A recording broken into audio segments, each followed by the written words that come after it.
Beneath the twin moons of Kalis, the night breathed like a living thing. Violet light spilled across jagged cliffs and silver rivers, painting the land in hues no human eye had ever seen. The air hummed with unseen energy, thick with the scent of blooming nightroot and the distant cry of sky serpents. In a hidden grove veiled by ancient trees with bark like polished obsidian, Lyra knelt by a still pool. Her silver hair fell like liquid moonlight over her shoulders, and her long fingers traced patterns in the water that shimmered with faint blue ripples. She was not human. Her skin held the soft glow of bioluminescent moss, and her eyes, deep and endless, reflected constellations that had long vanished from the sky. At her feet, curled in a tight spiral of black scales, slept Zin. He was no larger than a house cat, but his presence carried weight far beyond his size. His wings, folded neatly against his back, shimmered with iridescent veins that pulsed in time with Lyra's breath. Tiny horns crowned his brow and his tail twitched with every dream he chased in sleep. To Lyra, he was more than a pet. He was kin, the last of his kind, the final hatchling of the Ashwing line, sworn since the dawn of her people to guard the Silthari bloodline. Though Lyra was not queen, she carried the last unbroken thread of that sacred duty. She had come to this grove to listen. The Silthari did not speak with words alone. They listened to the wind, the roots, the silence between heartbeats. And tonight the silence screamed. Something was coming. Not from the forests, not from the mountains, but from above. From the black between stars. Far overhead, hidden by cloud and shadow, the human warship Vanguard's Edge drifted in low orbit. Its hull, scarred by 100 battles, bore the insignia of the Iron Fleet, a clenched fist wrapped in chain. Inside the command deck, Captain Dale Thorne stood with arms crossed, watching the planet's surface through a magnified viewport. His face was lined with years of command and loss, his eyes sharp but weary. Beside him, Lieutenant Maeve Cruz adjusted the sensor array, her fingers dancing over glowing panels. "Sir, the anomaly is real," she said quietly. "Energy readings off the charts, not tech. Something organic, maybe biological resonance." Thorne grunted. "We've chased ghosts before. This one's different. The Reapers are closing in on Sector 9. If there's anything down there that can help us fight, we take it." "No questions," Maeve hesitated. "What if it's not a weapon, sir? What if it's a person?" He turned to her, his voice low. "In war, everything is a weapon, even people." Below, Lyra's head snapped up. Her ears, slightly pointed, sensitive to frequencies beyond human range, twitched. She heard it now, the deep thrum of engines cutting through the upper atmosphere. Unnatural. Violent. Zin stirred, his eyes snapping open to reveal slitted pupils glowing faint amber. He let out a low hiss, rising to his feet, wings flaring slightly. "Hush, little Ember," Lyra whispered, though her own heart pounded like war drums. "They have found us." She stood gathering her long cloak woven from spider silk and starlight fibers. She did not run. The Silthari did not flee, but she knew the humans. They came with fire and chains, calling it salvation. She had seen their broadcasts, their war logs, their desperate pleas as the Void Reapers devoured world after world. They were not evil, only afraid, and fear made them cruel. The grove erupted in chaos as drop pods slammed into the earth like falling meteors. Metal doors burst open and armored soldiers poured out. Weapons raised. Their suits bore the Iron Fleet's mark, their visors reflecting the twin moons in cold, unfeeling glass. They moved with brutal efficiency, scanning, shouting, securing. Lyra stepped forward, hands raised, empty. Zin stayed at her heel, growling softly, smoke curling from his nostrils. "Do not harm her," came a voice over the comms. "Bring her alive. The captain wants her intact." A soldier stepped forward, holding a device that hummed with blue energy. Null chains, designed to suppress exotic biology, to silence magic, to break the will of alien minds. Lyra recognized them instantly. She had seen what they did to her kin on other worlds. They did not just bind the body, they starved the soul. "Wait," she said, her voice calm but carrying like wind through stone. "I will come willingly, but do not touch my dragon." The soldier hesitated. Then from behind the line, a taller figure emerged. Captain Thorne himself, helmet off, face grim. "You speak standard," he said, surprised. "We listen," she replied. "Your broadcasts fill the void like noise. Your fear is loud." He studied her. "You're the source of the energy spike. I am Lyra of the Silthari, and this is Zin, last of the Ashwings. We mean you no harm." "Harm is relative," Thorne said. "My people are dying." Your kind hides while the Reapers burn everything. If you have power, you owe it to the galaxy to fight. Lyra's eyes narrowed. You do not understand. We do not hide, we wait. There is a balance. To fight the Reapers with force is to feed them. They consume rage. They thrive on war. Then what do you suggest we do? Nothing. I suggest you listen, but you never do. Before she could move, the soldier lunged. The null chain snapped around her wrists with a crackle of blue lightning. Lyra gasped, her glow dimming instantly. She fell to her knees, her breath ragged. Zin snarled and leapt, flames gathering in his throat. But Lyra cried out, No, Zin, stop. The dragon froze mid-air.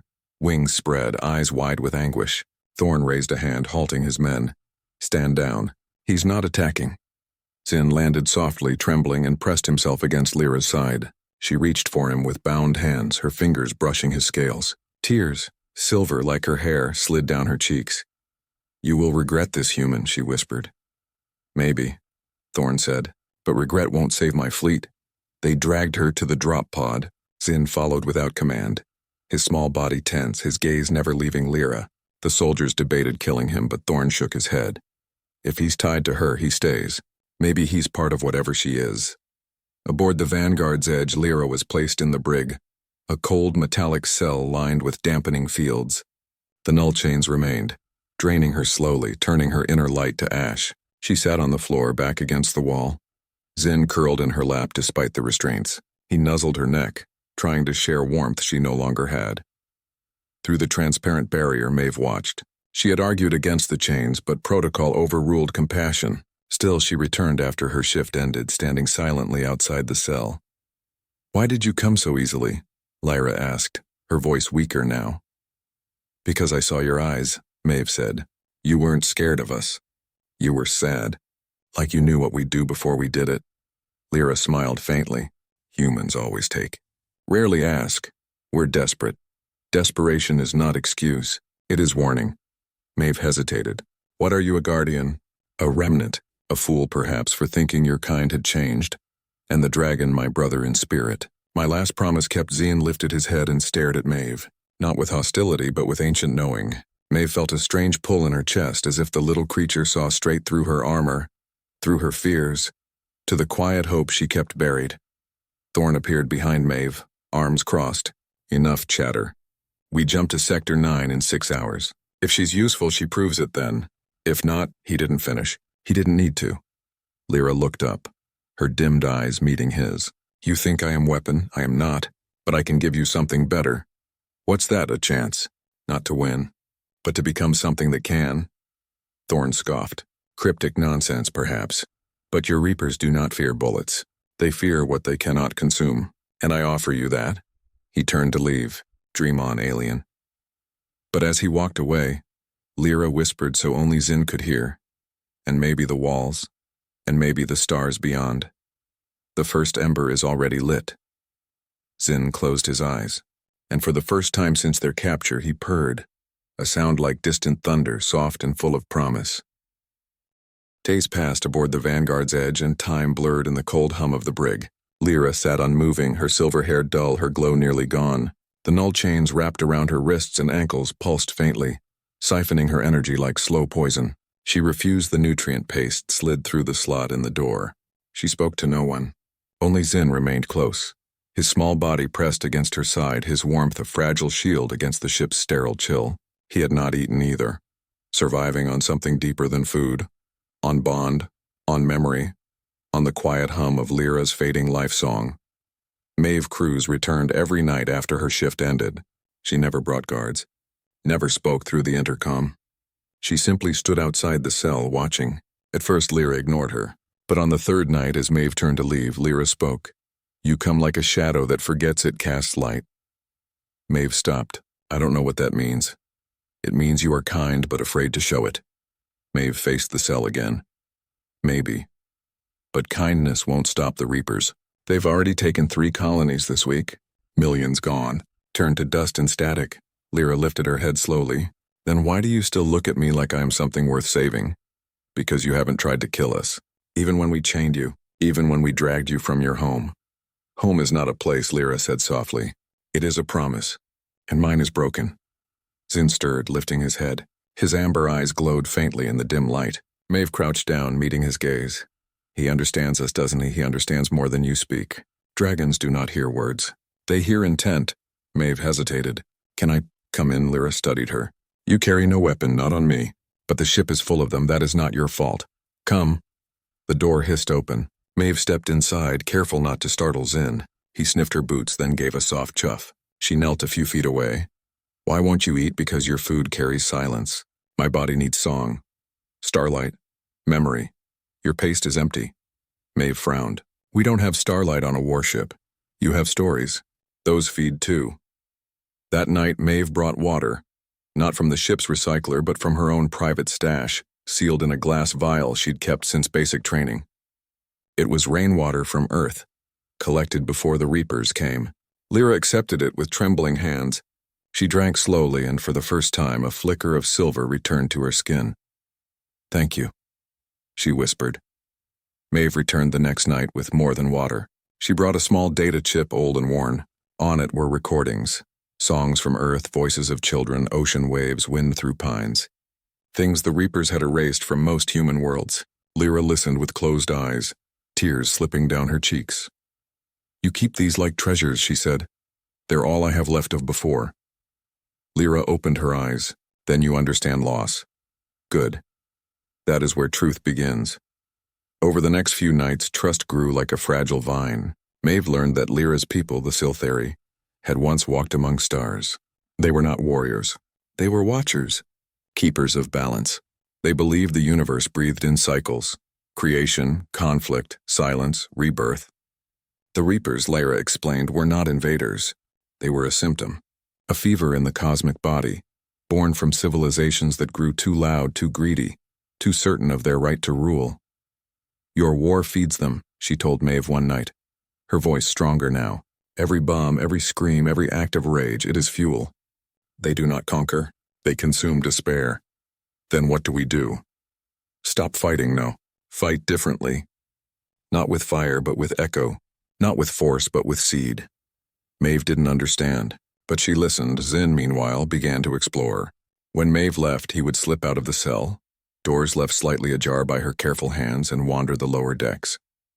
He avoided soldiers, sticking to vents and maintenance tunnels. Once he was spotted near engineering, perched on a coolant pipe, watching the plasma flow like a river of light.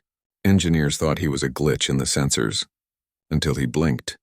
Captain Thorne heard the rumors, a black lizard haunting the ship. He dismissed them as stress hallucinations, until he saw Zin himself, curled on a console in the mess hall, eating crumbs from a discarded tray. Thorne approached slowly, hand near his sidearm. That your pet, alien Lyra, brought to the mess under guard for the first time, nodded. He is no pet. He is Ashwing. Last of his line. He eats like a stray cat.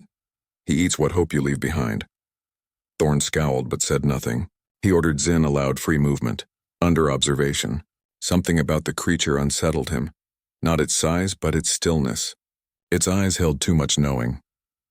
Back in the brig, Maeve asked the question that had haunted her. Why did you offer Thorne offspring, fierce offspring? What did you mean? Lyra looked away.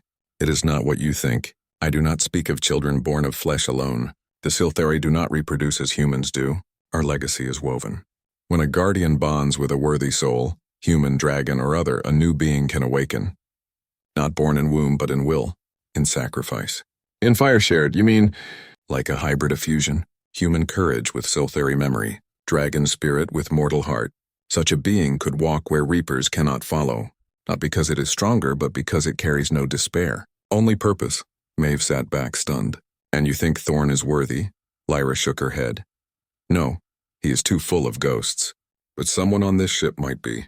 Perhaps even you? Me, Maeve laughed nervously. I'm just an engineer. Just as a word the Reapers invented to make you small. That night, Maeve dreamed of wings. Not feathered, not scaled, but made of light and iron, beating against a sky full of dying stars. She woke gasping, her skin tingling, her palms warm. She looked at her hands. For a moment, they seemed to glow faintly silver. She did not tell Lyra. Not yet. But the next day, during a routine check of the null chains, Maeve noticed something strange. The energy drain had slowed. Not because the chains were failing, but because Lyra was changing them. Subtly. Her blood, where it touched the metal, left faint tracings, symbols that pulsed when no one looked. Ancient Silthari script written in living light. "What are you doing?" Lyra asked sharply when she saw Maeve studying the marks. "Preparing," Lyra said. "The Reapers are coming. Not to Sector 9, to us." They sensed Zin's presence. They know what he carries. What does he carry? The last ember. The seed of the next age. Maeve's breath caught. "And you need a vessel for it?" "Yes. A human soul willing to burn bright enough to light the dark. Is that why you offered Thorn Offspring?" "I offered him hope. He mistook it for bargain." Maeve looked at Zin, who sat nearby cleaning his claws with careful precision. He glanced up as if hearing her thoughts. "Do you think I could be that vessel?" Lyra studied her for a long time. "You carry sorrow but not bitterness. You fix broken things even when you know they might break again. That is rare. That is strong. But I'm afraid good. Only the foolish are not afraid. Courage is not the absence of fear. It is walking with it." That evening, alarms blared through the ship. Red lights flashed. Reaper signatures detected on long-range scanners. Not one, a swarm. Closing fast, Thorn ordered full battle stations. The Vanguard's edge turned toward the nebula of shattered crowns, a graveyard of dead ships perfect for ambush. But Thorn knew they were outmatched. This was not a fight. It was a delay. He summoned Lyra to the command deck, chain still on, Zin at her side. "You said you could help. Now's the time." Lyra looked at the view screen, at the approaching black clouds that swallowed stars. She turned to Maeve, who stood near engineering. "The chains must go." "Not happening," Thorn said. "Then you will die with them on." Maeve stepped forward. "Sir, let me try. I've been monitoring her bio readings. The chains are killing her. If she has power, she can't use it like this." Thorn hesitated. 1 hour, remove the chains. If she tries anything, I shoot her myself." In the engine room, far from prying eyes, Maeve unlocked the null chains. The moment they fell away, Lyra gasped. Light erupted from her skin. Silver and gold swirling like liquid aurora. Zin rose into the air, wings fully spread for the first time. Larger now, stronger, humming with stored energy. "You must trust me," Lyra said to Maeve. "Completely. What do I do?" "Stand still. And remember your rainwater." Lyra placed her hands on Maeve's chest. Warmth flooded through her, not hot, but deep like sunlight after a long winter. Images flashed in Maeve's mind. Forests of crystal, dragons singing to newborn stars, humans and Silthari building cities of light, then pain, fire, silence, and finally a single seed glowing in the dark. "The seed is ready," Lyra whispered, "but it needs a home." Before Maeve could respond, Lyra pressed something small and warm into her abdomen. Not physical, but felt deep inside. A pulse. A promise. "What was that?" "The first ember?" Lyra said, smiling faintly. "Now you carry tomorrow." On the command deck, Thorn watched the Reapers close in. He didn't know what had happened below. But when Maeve returned, her eyes held a new depth, and when Zin flew past the viewport, trailing sparks like falling stars, even Thorn felt something shift in the air. The war was not over, but for the first time in years it was no longer hopeless. The Vanguard's edge hung in the silent graveyard of the nebula of shattered crowns. Around it drifted the husks of ancient warships, their hulls cracked open like broken bones, their innards long since scavenged or swallowed by time. Stars here did not shine. They flickered as if afraid to be seen. The Reapers were near. Their presence bent light and choked signals. Even the ship's sensors stuttered, showing ghosts where nothing moved. Captain Thorn stood on the command deck, jaw tight, fingers drumming on the console. Reports came in from every station. Shields at 80%, weapons charged, crew at battle stations. But numbers meant little now. They were outnumbered 10-1. Maybe more. The Reapers did not fight like enemies. They erased. One moment a ship was there, the next only static and dust. He turned to Maeve, who stood near the engineering relay, her posture straighter than usual, her eyes calm in a way that unsettled him. "You've been quiet," he said. "I'm listening," she replied. To what? To the silence between the alarms. Thorn almost snapped back, but stopped. There was something different about her. Not just her words, her presence. The air around her seemed to hum faintly, like a tuning fork struck in another room. Even Zun, perched on a high gantry above, watched her more than Lyra now. "Where's the alien in the core chamber?" Maeve said. "She asked for access. Said she could buy us time." Thorn frowned. "The plasma core is unstable as it is. One wrong move and we tear ourselves apart. She knows that. She said it's the only place strong enough to hold what she needs to do." He wanted to refuse. Protocol screamed at him to lock Lyra back in the brig. But the Reapers were minutes away, and hope, however strange, was all they had left. "Fine. But you go with her. And if she tries anything, shut it down." No hesitation. Maeve nodded and walked toward the lower decks. Zin dropped from the gantry and followed, wings folded tight against his body. His claws clicked softly on the metal floor. Deep in the heart of the ship, the plasma core pulsed like a living heart. Blue-white energy swirled behind thick quartz shielding, casting long shadows on the walls. Lyra stood before it barefoot, her silver hair loose, her skin glowing softly. The null chains were gone, and with them, the dullness that had clung to her. She looked ancient now, not old but timeless like a mountain or a star. "You came," she said without turning. "I did. What are you going to do? Show them. We are not just meat for their hunger. Show them something they cannot consume." How by becoming echo instead of noise, memory instead of rage? Lyra stepped closer to the core. The heat should have burned her, but she did not flinch. She placed her palm against the quartz. Instantly, the plasma inside shifted color, from blue to gold, then to a deep violet that pulsed like a heartbeat. Zin leapt onto the control console and shed one scale from his wing. It fell like a black leaf, landing on the floor with a sound like a bell. Maeve picked it up. It was warm and faintly vibrating. "Place it in the intake vent," Lyra said. Maeve did. The moment the scale touched the inner mechanism, the entire core flared. Alarms blared, but not from danger, from resonance. The ship groaned, not in pain, but in awakening. Lights flickered, then stabilized in a soft amber glow. Outside, the drifting hulks of dead ships trembled as if stirred from sleep. "What's happening?" Maeve whispered. Lyra began to sing. Her voice was not loud. It did not echo off the walls. It moved through the ship like water through roots, quiet, deep, everywhere at once. The notes were not human. They bent time. They folded space. Maeve felt her bones hum in response. Even Zin closed his eyes, swaying slightly. On the command deck, Thorn gripped the railing as the ship shuddered. Sensors went wild. Then, impossibly, the Reaper signatures vanished. "What the... Where did they go?" "They're still there," came Maeve's voice over the comms. "But we're not. Explain, we're out of phase, not gone. Just hidden," like a whisper behind a shout. Thorn stared at the view screen. The nebula looked the same, but the stars were wrong. Shifted. As if they'd slipped between layers of reality. "How long will it last?" "Not long. Maybe 10 minutes. Enough to plan. Not enough to escape." Thorn exhaled. "Then we use it." He ordered all non-essential systems powered down. Weapons charged in silence. Comms muted. Every light dimmed. The Vanguard's edge became a ghost among ghosts. Below, Lyra's song faded. She swayed, then collapsed. Maeve caught her before she hit the floor. Her skin was cool now, her glow dimmed again. "You gave too much," Maeve said. "I gave what was needed. The ember inside you grows. I can feel it." Maeve looked down at her own hands. They trembled, but not from fear. From something waking up. Deep in her chest, a warmth pulsed in time with the core. What happens when the Reapers find us again? You will face them, not as engineer, not as human, as bridge between what was and what must be. The Sylthari never fought the Reapers. We waited for someone who could, someone with fire in their blood and kindness in their bones. You are that someone. Maeve shook her head. I'm not ready. No one is ready. They become ready in the doing. Zin nuzzled her hand. His eyes glowed brighter than before. Maeve realized he was changing too.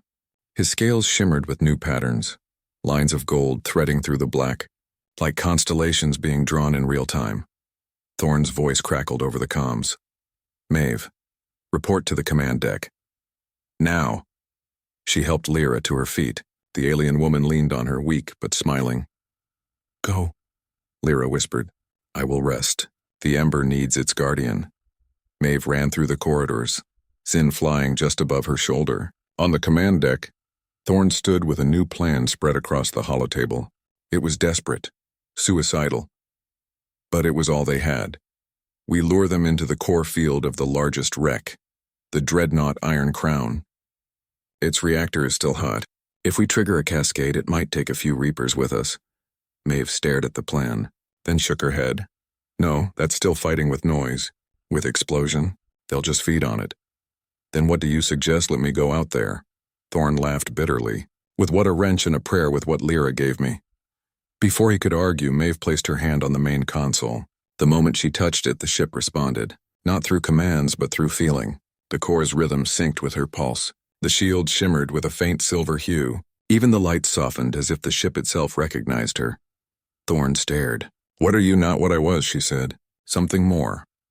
Zin landed on her shoulder, curling his tail around her neck like a living collar. His warmth spread through her, steadying her fear. Thorn looked from her to the view screen where the Reaper signatures were returning, slowly, like sharks circling blood. Fine. But you do not go alone. I'm coming with you. No, she said gently. You stay, hold the ship. Be the anchor. I will be the spark. He wanted to argue, but in her eyes he saw something he hadn't seen in years. Certainty. Not arrogance. Not hope, certainty. All right, he said, but if you're not back in 10 minutes, I come in guns blazing. She smiled. Then I'll make sure it's less than 10. Maeve stepped into the launch bay. Not in a fighter. Not in armor. Just her uniform, her hands bare, Zin on her shoulder. The bay doors opened to the void. Stars blinked like distant eyes. She walked out onto the hull, magnetic boots clicking softly. The vacuum should have killed her instantly. But around her a faint field shimmered, silver and gold woven from Lyra's song and Zin's breath. She floated, not falling, not drifting. Waiting, the Reapers came. Not as ships, not as machines. As absence, as holes in reality. They moved without sound, without light, swallowing everything they passed. One drifted toward her, a sphere of perfect black, its surface rippling like oil. Maeve did not raise a weapon. She raised her voice. She sang, not like Lyra, not with ancient notes, with her own. With memories of rainwater, of fixing broken engines, of watching sunsets on Earth through a cracked viewport, of holding her mother's hand as the evacuation sirens wailed, of choosing kindness when rage would have been easier. The Reaper paused. It had never heard this before. Not song, not defiance, not love wrapped in sorrow and still standing. Zin leapt from her shoulder and flew toward the Reaper. He did not breathe fire. He breathed light, pure white searing light that did not burn but revealed. For a moment the Reaper's surface flickered. Inside something stirred. Not machine, not monster. Something lost, something that had once been alive, twisted beyond recognition. Maeve reached out her hand.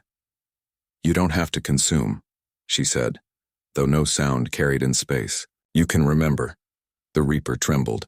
Then impossibly it shrank. Not exploding. Not vanishing.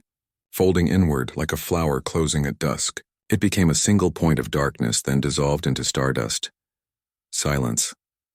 Then, from the distance, the other Reapers stopped. They hovered, watching. Maeve turned back to the ship. Her body ached. Her vision blurred. The field around her flickered. Zin returned, landing gently on her chest. His warmth kept her from fading. Thorn's voice came through her earpiece, soft now. Maeve, what did you do? I showed them they can stop, she whispered. Now they have to choose. She floated back toward the hull, exhausted but alive. Behind her, the Reapers did not follow. They lingered in the nebula, unmoving as if dreaming for the first time in eons. On the command deck, Thorn watched her return. He did not cheer, did not speak. He simply nodded, his eyes wet. In the core chamber, Lyra opened her eyes. She smiled, though no one saw. The first ember had sparked, and the dark had blinked. After the encounter in the nebula, the Vanguard's edge drifted in uneasy quiet. The Reapers had not attacked again. They lingered at the edge of sensor range, motionless like statues carved from shadow. No one understood why. Thorn ordered constant watch, but even he felt the shift in the air. A tension not of fear, but of waiting. Something had changed. Not just outside the ship, but within it. Maeve spent most of her time near the core chamber. She did not sleep much. When she did, her dreams were full of wings and whispers, of silver rivers and voices calling from deep space. The ember inside her pulsed stronger each day, warm and steady like a second heartbeat. She could feel it responding to the ship, to Zin, even to the distant hum of the Reapers. It was not a thing. It was a presence. Growing, Zin rarely left her side now. He had grown slightly larger, his scales now threaded with veins of gold that shimmered when he moved. His eyes held more depth, as if he saw not just the present, but threads of possible futures. He no longer hissed at the crew. Instead, he watched them with quiet curiosity, especially Thorn. The captain avoided Maeve, not out of anger but uncertainty. He had seen her walk into vacuum and return unharmed. He had seen the Reapers falter. He did not understand it, and that frightened him more than battle ever had. He trusted courage. He did not trust miracles. One night, unable to rest, Thorn wandered the lower decks. He found himself outside the core chamber. The door was open. Inside, Maeve sat cross-legged on the floor, eyes closed, hands resting on her knees. Zin lay curled in her lap, breathing slowly. The core behind them glowed a soft violet, pulsing in time with her breath. He cleared his throat.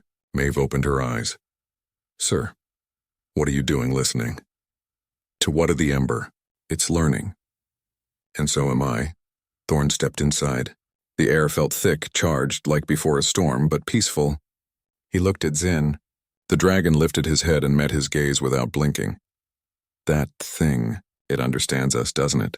More than we understand ourselves." Thorn sighed. "I don't like not knowing what's happening on my own ship. You don't have to know everything. Just trust what's real. And what's real, that we're not fighting the same war anymore." Before Thorn could respond, Zin stood. He stretched his wings, wider now, almost as long as Maeve was tall, and leapt from her lap. He did not fly toward the exit. He flew straight at Thorn. The captain flinched, hand going to his sidearm, but Zin stopped inches from his face. His amber eyes locked onto Thorn's. Then, without sound, images flooded the captain's mind. He saw Lyra's homeworld burning, not from Reapers, but from humans. Iron fleet ships raining fire, calling it liberation. He saw Silthari children turn to ash, their songs silenced. He saw a pact made long ago between early human explorers and the Silthari, a vow to protect the balance, to never bring war to the quiet worlds. And he saw that vow broken not by accident but by greed, by fear dressed as duty. He saw Zin as a hatchling hidden in a star cradle as his kin fell. He saw Lyra, not as prisoner but as last guardian, carrying the final seed of her people's hope. And he saw Maeve not as engineer but as vessel. As bridge, the images faded. Thorn staggered back, breath ragged. What was that truth?" Maeve said softly. "Zin doesn't speak in words. He speaks in memory. Why show me that? Because you needed to see what your fleet has done. Not to blame you, but to wake you." Thorn ran a hand over his face. "I wasn't even born when that happened, but you carry its weight. All humans do, unless you choose differently."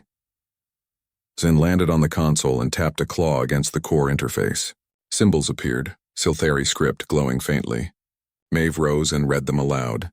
"The Ember is ready, but the vessel must choose, not be chosen." Thorn looked at her. "What does that mean?" "Lyra offered you offspring. Remember," she said. "Fierce offspring. She wasn't offering children. She was offering a new kind of being, born from human will and Silthari spirit. But it cannot be forced. It must be accepted, so you're the vessel, I carry the seed.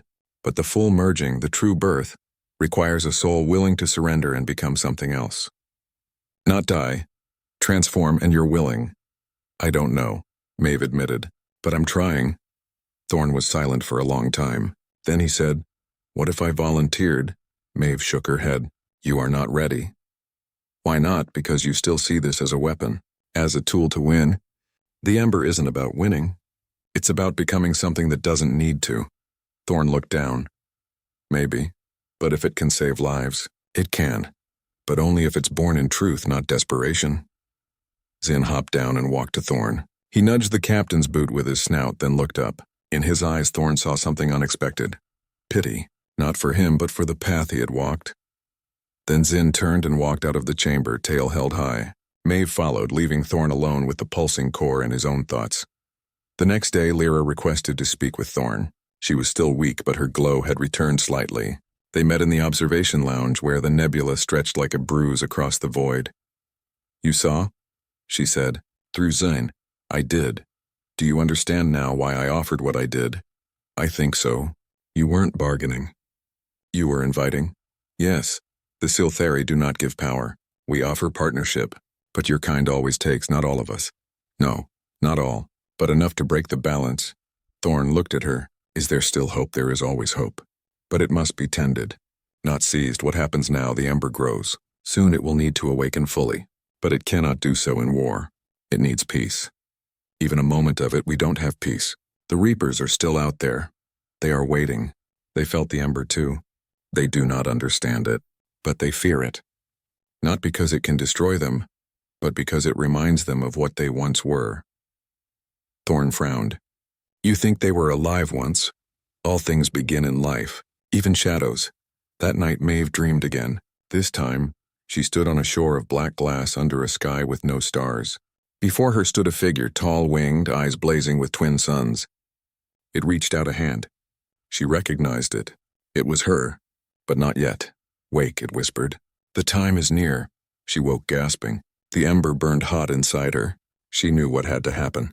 But she also knew she could not do it alone. She went to Lyra's quarters. The alien woman was awake, sitting by the window, Zin coiled at her feet. It's time, Maeve said. Lyra nodded. I felt it. The reapers are gathering again, not to attack, to witness. What do I do? Let go? Not of fear, but of the need to control it. The ember is not yours to command. It is yours to become. Maeve sat beside her. Tell me about the first hybrids. Long ago, when humans first reached the stars, some found the Silthari. Few were worthy. Fewer still accepted the call. Those who did became the Starweavers, beings of flesh and light able to walk between worlds to heal rifts in reality. They did not fight the Reapers. They sang them back to sleep, and then your ancestors forgot. They called the Starweavers myths, then monsters, then threats. They hunted them. And when the last one fell, the balance broke. The Reapers woke. So I'm not the first. No. But you may be the last chance. Zin rose and pressed his forehead to Maeve's. Warmth flooded her, memories not her own. Of flight, of song, of standing between galaxies and saying enough.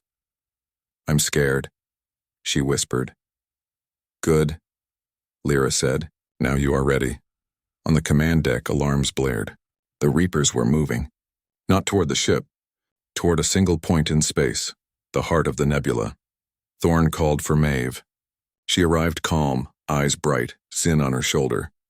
They're gathering, he said, like they're waiting for something. They are, she replied. For me, you're not going out there again. Not alone, I won't be alone. Lyra will guide me. Zin will guard me, and you will hold the ship steady. That is your part, Thorn wanted to argue, but he saw the certainty in her face. The same certainty he had seen in veterans before their final charge. Only this was not an end. It was a beginning. All right, he said. But if you signal, I come. She smiled. I won't need to. She walked to the launch bay. This time she wore no suit. Just her uniform, her hands bare. The ember glowed faintly beneath her skin, tracing lines up her arms like living ink. As the bay doors opened, she stepped onto the hull. Zin flew ahead, circling once before leading her toward the nebula's center. Lyra's voice came through her mind, not her earpiece. Remember who you are. Not what they made you, but what you chose to be. Maeve closed her eyes and let go. The ember burst forth, not in explosion but in bloom. Wings of crystal and light erupted from her back, shimmering with every color the human eye could not name. Her eyes blazed with twin suns. She did not float. She stood on nothing, and the void held her. Before her, the Reapers gathered, not as enemies. As audience, she raised her hands and sang, not a song of war, not a song of peace, a song of remembrance, of what was lost, of what could be again. One by one, the Reapers dimmed, not destroyed, awakened.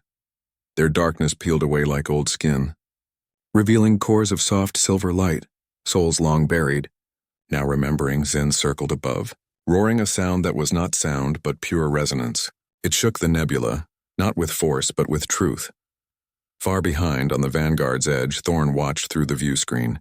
Tears streamed down his face, not from sorrow, from awe. In her quarters, Lyra smiled. Her work was done. The first ember had become flame, and the galaxy held its breath. The nebula of shattered crowns burned with silent light. Not fire, not explosion, but awakening. Where the Reapers had drifted as voids in space, now soft silver cores pulsed like slow heartbeats. Their darkness had not been destroyed. It had been remembered. Each one, once a living mind, twisted by endless hunger, now stirred with the echo of its own name. They did not flee. They hovered as if learning how to be still again. Maeve stood at the center of it all, wings of crystal and starlight spread wide, her body glowing with the ember's full bloom. She did not feel pain. She felt connection. Every thread of the universe hummed through her, past, present, and the fragile paths of what could be. Zin circled above, his golden-scaled form trailing motes of light that drifted like seeds on cosmic wind. But the moment could not last. Deep in the nebula, something stirred. Older than the Reapers, older than the Scifi, a presence that fed not on despair but on silence itself. The true heart of the void, the thing that had whispered to the first broken minds and turned them into Reapers. It sensed the change, and it did not like it. A wave of cold rolled through space, not temperature. Absence. The kind of cold that erases memory, that makes stars forget how to shine. The Reapers shuddered, their silver cores dimming again. Maeve felt it too. The ember inside her flickered. No, she whispered. Not now. She turned toward the Vanguard's edge, still drifting at the nebula's edge. Thorn watched from the command deck, helpless, fists clenched. He wanted to act, to fire, to charge, but he knew now that weapons would only feed the dark. Lyra appeared beside him, leaning on the railing, weak but upright. Zine had left her side for the first time in weeks. She cannot hold it alone, Lyra said softly. What can we do? Believe in her. Loudly. With your whole ship. Thorn understood. He turned to his crew. All hands, channel every watt of power into the comms array, not to send a signal, to send a song. But we don't have a song, we have voices. We have memory. We have hope. That's enough. Across the ship, crew members gathered. Engineers, pilots, medics, cooks. They did not sing in harmony. They spoke. They whispered names of lost loved ones. They hummed lullabies from childhood. They recited poems, told jokes, shared stories of home. Maeve's rainwater memory spread like wildfire, each person adding their own drop of light. The Vanguard's edge began to glow. Not from engines. From people. The soundless song poured into space, not as noise, but as presence. A chorus of fragile, stubborn life. Maeve felt it. The ember flared bright again. Stronger. Not just hers now. Theirs too. She raised her hands higher and stepped forward, into the cold. The void recoiled. It had never faced this. Not force. Not magic. Community.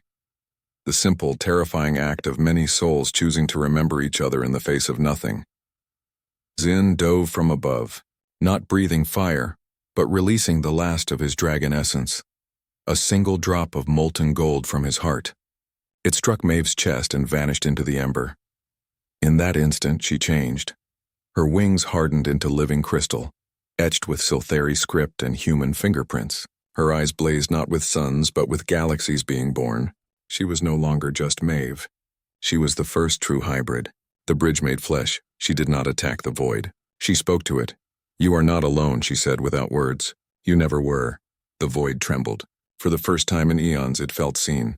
Not as enemy, as wound, and then it wept, not with tears, with stars. Thousands of them blooming in its wake, tiny points of light where none had been. The cold receded. The silence broke, and the void slept. The Reapers, freed completely now, drifted apart, not as machines, but as beings seeking home. Some turned toward distant worlds, others curled around dead stars, singing them back to life. Maeve lowered her wings. Exhaustion hit her like a wave. She floated, barely conscious, as Zin caught her gently in his claws and carried her back to the ship. On the hull, Thorn and Lyra waited. Thorn opened the bay door himself. As Maeve stepped inside, the crew fell silent. Not in fear, in reverence. She looked at them, her glow softening. I'm still me, she said. We know, Thorn replied. But you're more now. Lyra approached slowly. She placed a hand on Maeve's cheek. The seed has sprouted. The first ember is flame. Now others will follow. But I can't do this alone. You won't have to. The ember is not just in you. It is in the choice you made, and choices can be shared. Zin landed on Maeve's shoulder. Smaller now. His golden veins dimmed.